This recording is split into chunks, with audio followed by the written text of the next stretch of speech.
Hi, my name is Ole Gunnar Vatland. I'm 36 years old from Norway. I'm captain of the Norwegian Age of Sigmar team. I work as a store manager and I have been for 13 years. I'm located in the southern part of Norway, in Kristiansand. I started playing Warhammer in about the late 90s. It started with a cousin of a good mate of mine coming to visit him, and he had some lizardmen and dwarves. I'd never seen anything like this in my life. I think I was 13 years old. We looked at them, and he explained that we could play games with them. And we normally played board games. And okay, what kind of games can we play?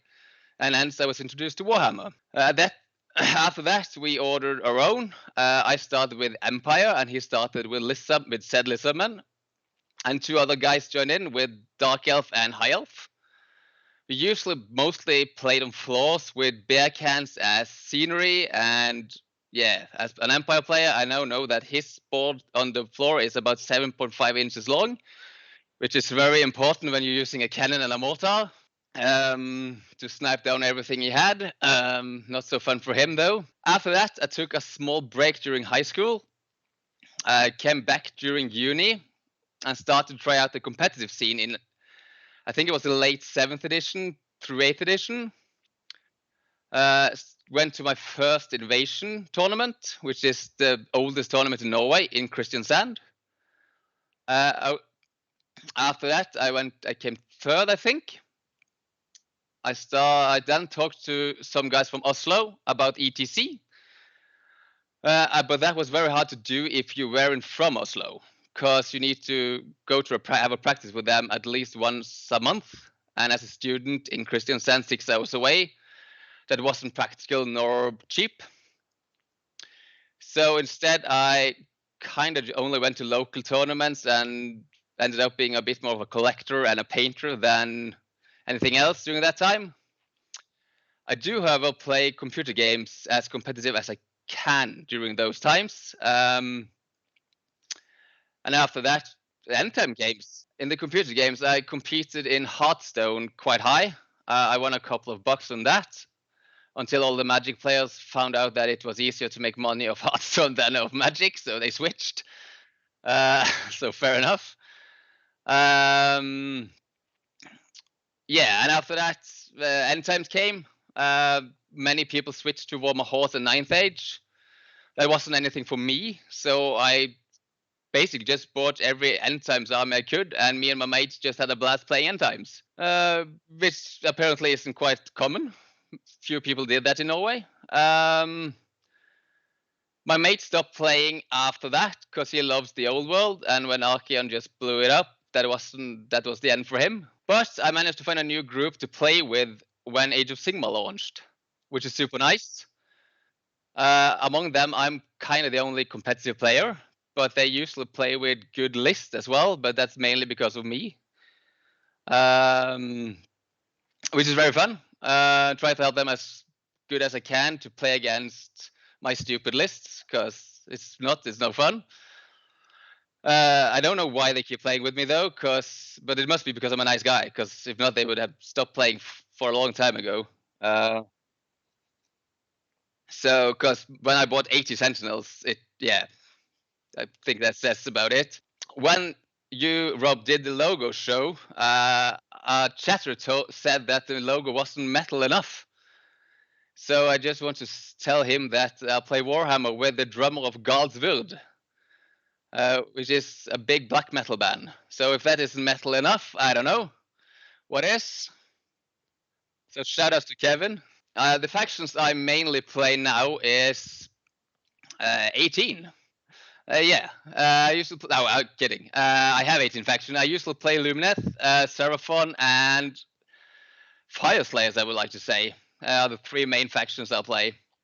Teams and players I would like to play against. So for teams, I would love to play against Canada, US, England, or Wales, or all four. Mostly because we follow the meta quite close, and those are the countries that come up, like Season of War, England with you and Sig and the Stats crew. US due to Gavin mostly. and I want to play on a player level. I want to play against Darren Watson, Owen Jackson, Jordan from Season of War, Gavin from the US. So it's going to be hard in the pairing if we meet those teams to not pair myself against the player I want to play against. So, but I'll try and not do that. I have two personal goals, one for myself as a player, which is to take as many points as I can.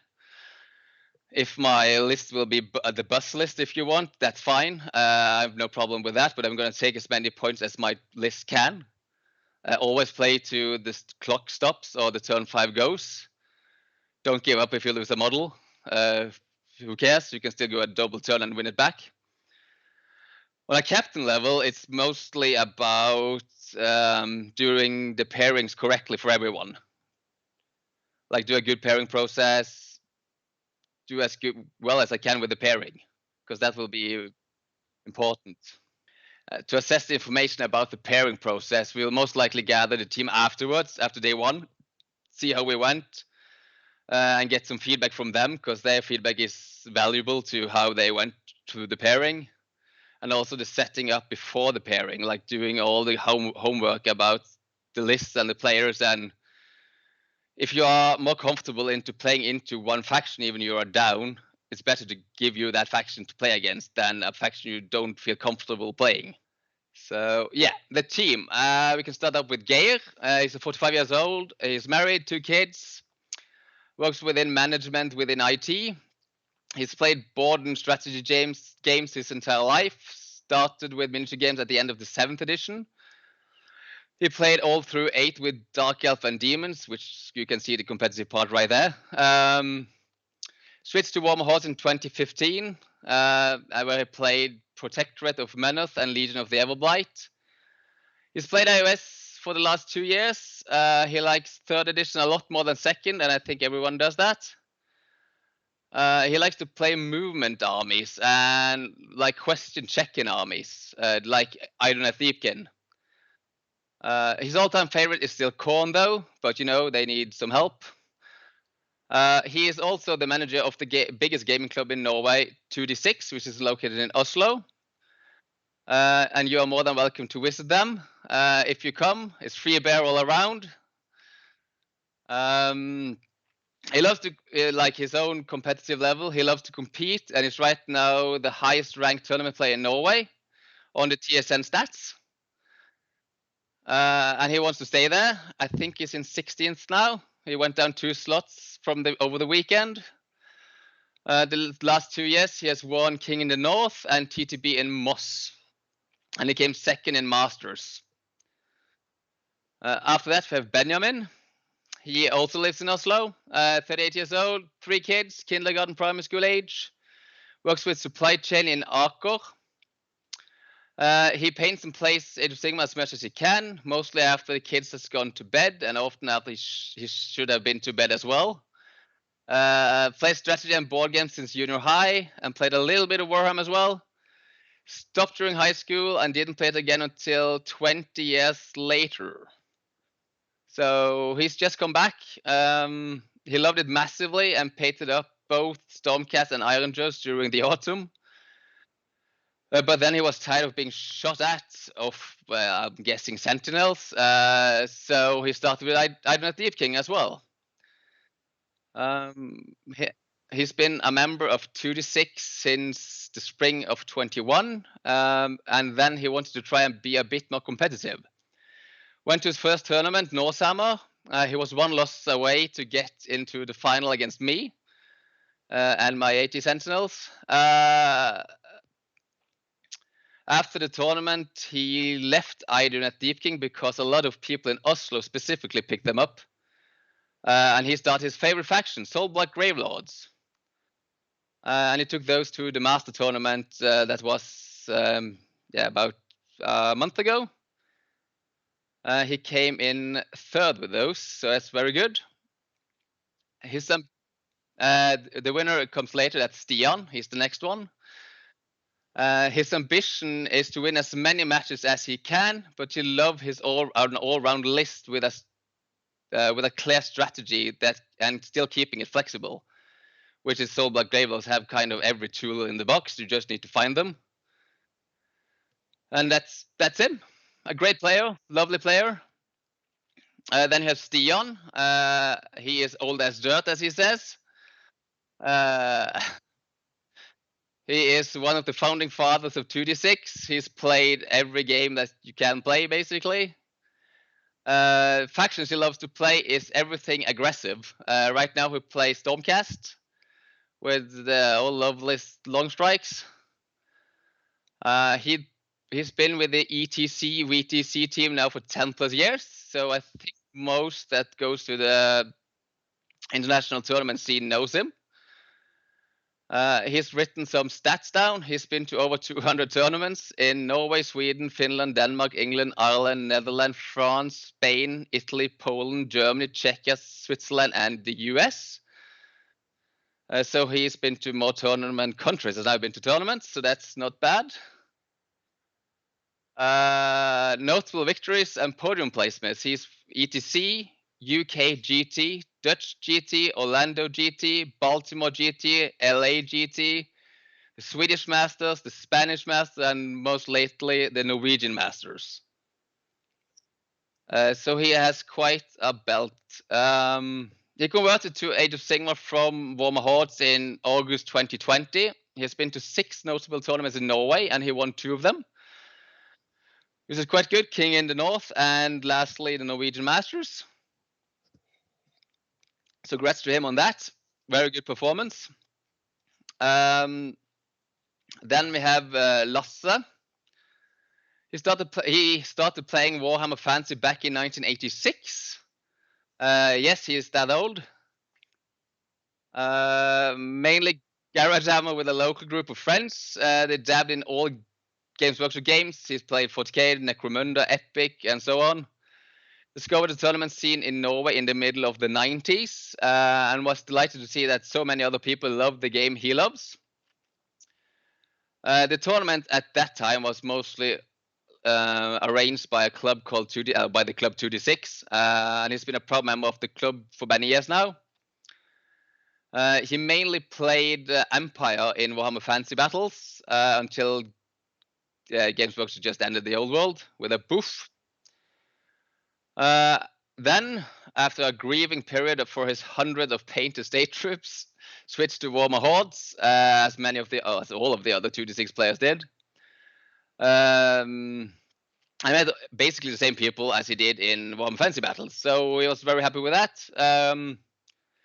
What he liked about the Warhammer Horde was the tight rule set and the different scenarios which changed every season. Hopefully we see that now in Age of Sigmar as well. Would be cool. Then COVID came and most stuff died down. He got back into Age of Sigmar with the second version and is really loving it now. It's the best version Games Workshop have ever produced, probably of the game since Dawn. His main armies are Daughters of Cain and Seeds of Sigmar, and some long strikes hiding in the cabinet, together with some dragons. Yeah. He really loves the new Daughters of Cain range, and is looking forward to the new book, which we don't know why came, but it's coming. He is a social, semi-competitive player that likes to win games, but also loves the bear. And truth be told, after playing Games Workshop games for 30 plus years, I realized a long time ago that expecting balance in their games is a futile effort. So you might as well just enjoy the ride as it is. He is also currently ranked second player of Daughters of Cain in the TSN ranking system. So shout out to that. Then you have Eirik Frostlord Lanes. He's from the northern part of Norway, from Tromsø. He excels at drinking beer while playing Warhammer. So that's his game. He's probably played more corn games than other people have. He loves playing aggressively, typical playstyle with MSU and getting board control, using as much chaff as you can to just flood the board.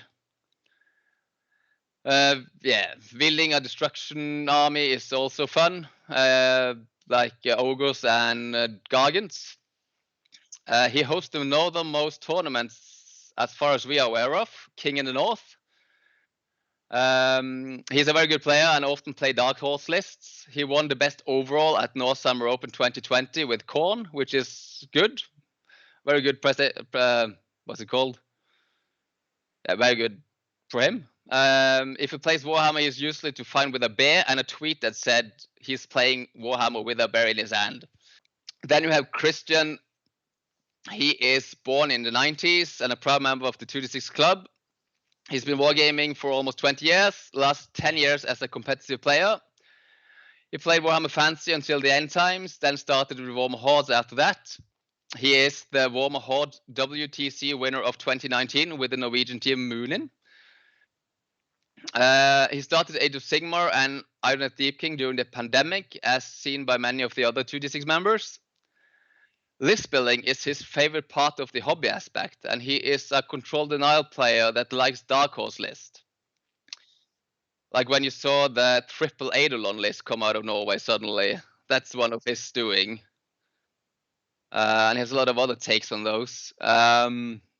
He is known as the best, or I've been introduced to him as the best miniature player in Norway. From other players, not from himself, but from others. So that's quite good. A reputation well earned through games and tournaments. If you see any weird list popping out of Norway, it's usually his doing. He's currently the 5th ranked Aeronet Deep player on the TSN stats with only 2 tournaments. So that's not half bad. He went 5-0 at Invasion and came in 2nd place for that. So that's good. Then you have Danny. He's a retired fine dining chef, so we brought our own chef. And now works as a project manager with within the government. He played AOS for about 6 years. He started when he saw Iron Jaws in a Games Workshop shop in Oslo, I guess. He started playing in the small tournament circuit of Oslo, won a lot and got hungry for more, won the Norwegian Masters 2 years in a row when the biggest tournament in Oslo was named thereafter. He went to England and South Coast GT, played there and got his ass kicked. So that's fun. Then he went to a local Indian restaurant and drank it all dry of beer, together with the rest of the Scandinavians and Rob. He says. So that sounds like a good party. He just came back to Oslo from Trondheim after opening a restaurant there and had a long OS break during that time. He likes to play both Iron Jaws and Siege, as they offer a lot of different playstyles. And he took out North Summer Open 2020 and Innovation 2021. Then we have the coach, Trond. Yeah. 34 years old, works with IT, started playing miniature games in a grown age in 2012. He's a KO fanatic and currently ranked the 2nd KO player in the TSN stats. He's been a member of 2D6 for 8 years and also a member of Mjøshammer on Gjøvik as well. Did as most people did, played Warhammer Fantasy Battle until the end times, jumped to Warhammer Horde, switched to iOS again during COVID. And yeah, he wants to do the best as he can with KO. He's a KO fanatic, so why not? And as the 2nd best player, 2nd most ranked player, that's it's good coming for him. Yeah, we brought Lars, the assistant or reserve.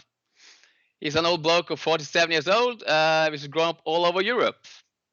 He started playing Warhammer Fantasy Battles back in the 90s during uni. Had a break before he started up again a few years back. Started with Bolt Gun and made a lot of YouTube videos with the TTB crew. When AOS 2 came out, he started with that. He has 15 faction, and right now Chaos is his jam.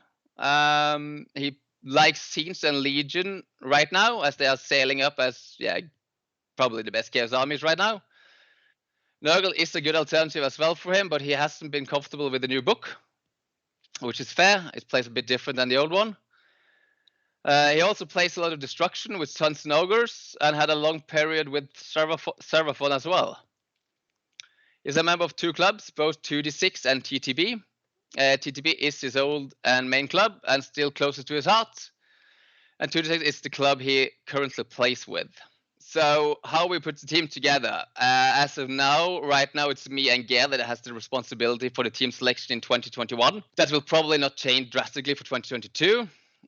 Taking some learning from the ETC days in fantasy, where it was almost impossible to get on the team unless you moved to Oslo. We didn't want that, so we divided the team into 4 regions: north, south, west, east. We might change that to 5 next time to bring Oslo in as their own region, so the east won't suffer because of Oslo. So if you are from one of those regions, we will most likely guarantee you a spot on the team as long as you are an avid tournament player, because we want the entire Norway to participate, not only Oslo. So you need experience, but not loads. Like, you don't need to win every tournament you go to, but you need to be on the Masters list, by example. Like, you need to be a top 16 player in Norway at some point. And if you can do that, that's fine. Then you're on. We want the best player from each region, but probably not all players from one region. Like, we want to bring everyone. After that, that's usually 4 spots or 5 spots next year. We want to bring the best players after that. So then it's free for all. And I think we did quite well, to be honest. We don't have any from the West, but none from the West applied, so can't do much with that. So we have 1 from the East, and we have me from the South, and Eirik from North, and the rest is basically Oslo. So yeah, that's how we picked the team. They all fill out a scheme, which I blatantly copied basically from the Team US and just transferred over to Norway. Whereas the only, like, we have goals is for the players to be as good as we can, play as clean as we can, and place as high as we can. That's the goal for the team during the selection. And if you have some of those same goals, that's good. As for 2022, we will probably come back to that later. Øystein, who made the ring binder with how ETC was done, we will probably take some hints and tips out of his guides. We might take some inspiration from it or just add our own. But the most important part for us, or for me, is that the entire country can participate. So it's not regional locked, because that makes all the tournaments suffer as well. Because what's the point of going to tournament if you can't level up, if you know what I mean? If you can't get to the end game, what's the point for those that want to compete? And this is the end game. Yeah, we have a team logo. It's right on the screen now, I hope. We have made several. This is the new one, the one we were going to use. We don't have a mascot yet, but there might be a Viking theme one in the making. We will see. Uniforms are in the making as well and are being ordered this week. So we have a little Viking with Norway. He started out quite small and now has grown up big. We will use him as the base for every logo. We had some weird ones as well, but I think this is the clean one, is the best. Easier to make on dices and easy to use on clothes. And hopefully we'll make a head of him as the mascot, but we will see if they can come through on that. How I feel about the chance of winning best dressed? Yeah, I don't think we will aim for that, to be honest. We have a very clean set. I think the best will probably be the most craziest ones, to be fair, and like the logo of some of the teams are quite good. So if they can put a dress on that as well, that will be fun to see. We have a very clean Norwegian suit, which is quite good. We love it, and it's, yeah, we don't have Nike as a sponsor like Canada do, so well, yeah, that's probably it. Yes, local communities. We have a couple of them. 2D6 is in Oslo, which is probably the biggest one. Then you have Norsehammer in the west, which is the second biggest, I guess. Sørlandet Spilleklubb, which is my club. And you have TTB in Moss, Mjøshammer in Gjøvik, and Frostlords in Tromsø. Just to recap those. But tournaments, messy, there's 3 big tournaments, I would say. Norsehammer Open in the west, which is soon, 2 weeks. Invasion in the south and King in the north in the north. There will hopefully be a bigger one in the east soon. There is a 20-player tournament there, but it's not like the big, it's like a small, medium one. Tabletop Battle, which is our sponsorship, by the way, in Moss. And then we have the Masters tournament, which is not the biggest, but maybe the best. The guys who runs them are like the Norsehammer Club runs Norsehammer Open, which is headed by Kristoffer and Bjørn Helge. Then you have Invasion, which is the longest running tournament in Norway, which is by me and Kristoffer. King of the North is hosted by Eirik Lanes. He is a player on the team. Master is by Thomas, who has done a great job on that. He does it all by free will and don't take anything, no payment for it. So that's great for us. And then Lars on the team as well hosts the TTB tournament in Moss. So we have like if you look at the stat center and like you need to have 6 tournaments, we mostly have 5 big tournaments in Norway. Then we need to find some more to make up for the 6th. But we'll find that. We need at least 3 more, I think. So if Oslo can just do something, that will be great. Yeah, podcast and show. There's only one as far as I know. That is the Norsehammer podcast and their Twitch stream, which is great. There are more that I know of, but I haven't seen them or heard of them. I only know they exist. But the thing with the Norsehammer is that they host a review of all the lists before we go to a tournament. They cast prediction, and they also do a charity hammer. So they do a big event, which they just did against. This time it was again. The charity was On Wheels Against Bullying for kids. Loads of money. I don't remember the exact amount, but I think it was 35,000 Norwegian crowns, so about £3,500. And it all went to charity with a bunch of raffle prizes. So the goals for the world for the team is to be as good as we can, play as clean as we can, and place as high as we can. We are a pretty new team. We need to adjust to that. Many have played for a long time, and some hasn't played for very long. So it's a good mixture of veterans and newer players, which is very good. We set some standard in the application stream. Mainly, you are to know your own list. We will not lose because you cannot play your own list, because that's stupid. And the pairing process will be important as well. Our goal there is to place as high as we can and take some learning every day from that and figure out where we can improve until the next day or until the next year. So we will place as high as we can, grab as many points as we can, and hopefully that will do to our top 3. The team we would like to play and beat is mostly England. We'd love to pit a team against England to see how we differ, and beat them will be the cherry on top. We follow a lot of the meta in England, and we follow most of the guys on Twitter, and it's fun to follow, and it would be nice to play them, just because, yeah, I'd love to play Dan Watson, because he's a rad guy, it seems like. Watch his battle reports, and I would love to be on the other end. When it comes to win or meet people, I might say a bit boring answer, but I would like to do both. We're there to win and on the way meet people. So yeah, no, I kid. No, probably long strikes if I could choose one. I would probably ban long strikes. Teleport and 30-inch strat range is not good. There's less of a counterplay. If not the long strikes, just ban the command ability to make it easier. Truth be told, yeah. So they're more point and click than Sentinels, and you can't be more point and click than Sentinels. Yeah, Worlds. It's the biggest tournament and biggest event in Age of Sigmar.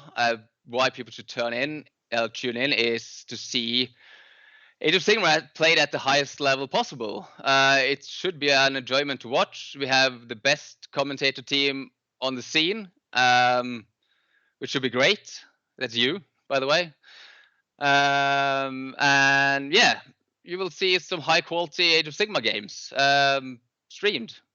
It's fantastic. If you want to join in like for Team Norway next year, contact me. It will be rad.